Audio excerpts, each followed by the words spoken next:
Hey everyone, this is Tim from YourSixStudios. Today in this video, I'm going to go ahead and show you how to fix the PlayStation 4 error code CE-37732-2. The download file was not installed on your system properly. So let's go ahead and jump in the video right now.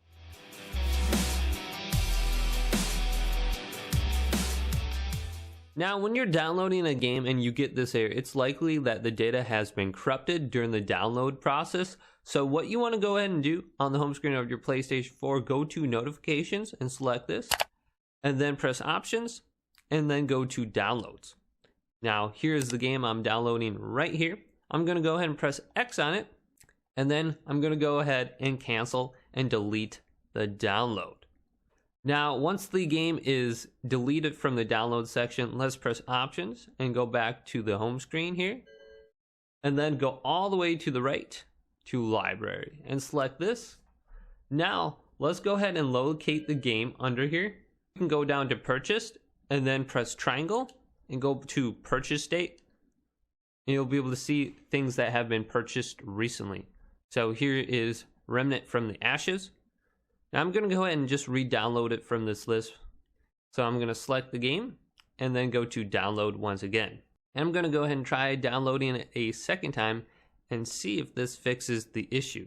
Now, if you are having a problem with a game that's already downloaded, what you could do is go over the game and press options and then go down to check for update and see if there's an update that's preventing you from playing the game.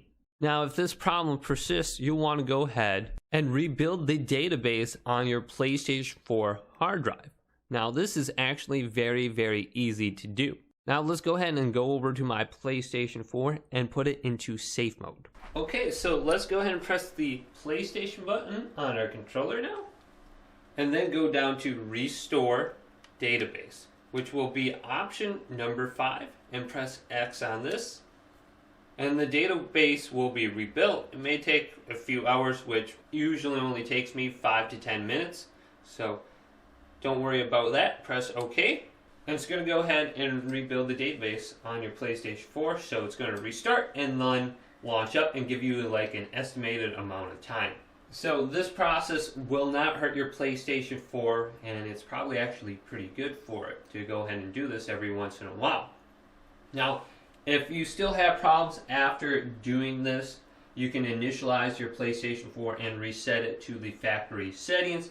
Also, if you are having problems with your hard drive specifically, if you recently replaced your hard drive, go ahead and try putting the original hard drive back in. There could be a problem with your new hard drive not working right with your PlayStation 4. So go ahead and look into those issues.